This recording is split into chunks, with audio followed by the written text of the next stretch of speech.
So going into this movie, I knew three things. One, that this movie was a major Oscar contender, or is a major Oscar contender, because it's got a lot of noise and a lot of buzz surrounding it, and it's getting a decent amount of awards thus far in the season. Second thing I knew was that Adrien Brody, Felicity Jones, and Guy Pearce were all in the movie, and honestly, you had me at Adrien Brody, so you add Felicity Jones and Guy Pearce on top of that, I'm definitely seated. And the third thing I knew, and honestly had to mentally prepare myself for and be sure to take a decent nap before going into this thing, was the fact that this movie was 3 hours and 30 minutes, plus intermission. So it's really 3 hours and 45. And thank God for the intermission, because oh my goodness, this movie is long as hell. Now, I'm going to go ahead and answer the question that is normally on everybody's mind when any movie is plus 2.5 hours. Was it worth that runtime? And this movie was an hour longer than 2.5 hours. So let me go ahead and just answer your question now. If you cut 20 to 25 minutes out of the second half somewhere, or maybe just, I don't know, maybe cut 15 to 20 minutes out, I don't know. This movie really dragged in that back half, or the second half for me. But personally, like, it's only 20 to 25 minutes that I really got a gripe with. Other than that, yeah, I can definitely say a majority of that runtime was worth my goddamn time, because there was some great peak cinema going on in that movie. Now, the movie is told in two parts, and I will say this. The first half of this movie is so much stronger than the second. Before we get to the intermission, the first half of this movie is immensely stronger and so much more well told and put together than the second half.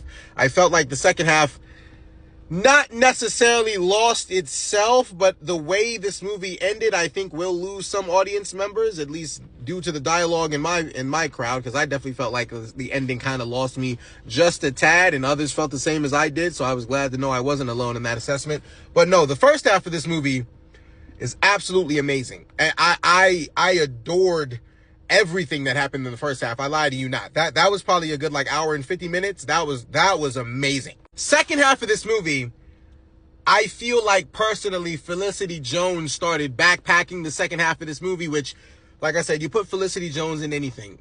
If you've never seen On the Basis of Sex, most random movie I could probably bring up, a lot of you probably don't even know it exists. Felicity Jones made me a fan, a huge fan in that film, and here she just does more of her showing off. She is so good in this movie, it's amazing. Now, yes, I know you guys want me to talk about how amazing Adrien Brody was, but come on, guys, I could take like 5 minutes with that. So I just wanted to be sure to, shout out Felicity Jones for a second, especially for carrying the second half of this movie, which I felt like dragged crazy. But Adrien Brody, honestly, if he wins Best Actor, I'm not mad at it. I'm not mad at it at all. If he, I know for damn sure brothers get nominated. There really should be no question about that whatsoever. And that's really solidified 5 minutes into this thing. But nah, I'm gonna be really real with y'all. Like, this brother killed it. He overly killed it. I mean, being able to watch Adrien Brody work in this movie is nothing short of a gift. It is truly his gift, his dedication, his devotion to the craft, and him doing his damnedest to make sure audience members are absolutely indulged, entertained, and engaged in what the hell is going on. Indulged might have been the wrong word, but look at me trying to expand my vocabulary. Anyway, watching Adrien Brody in this movie was nothing short of spectacular.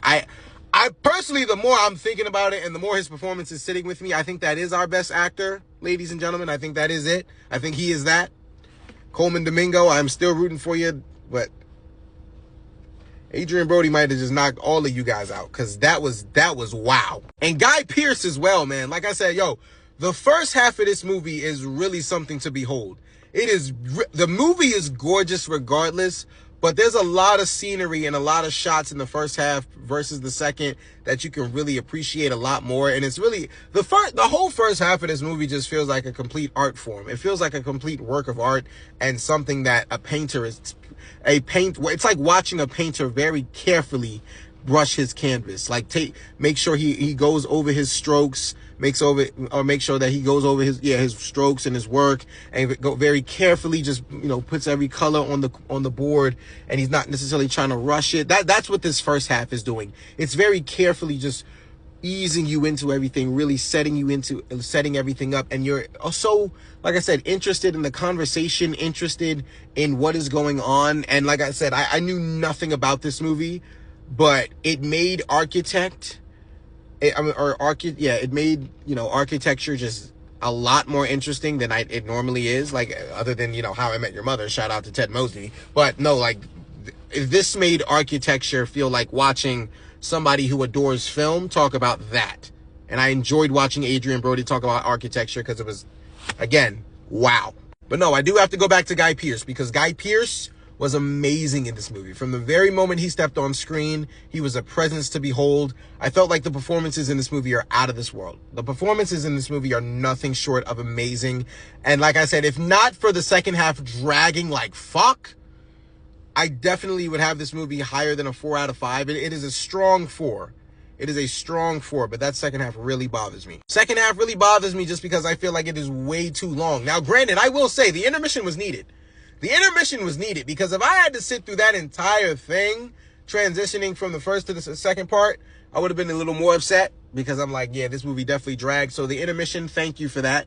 That was honestly a very nice experience, to be able to take a break for a second, go pee, come back, get your thoughts together, and get ready for the second half, which y'all knew was a load of bullshit, just a tad bit, but it's okay, it's all right.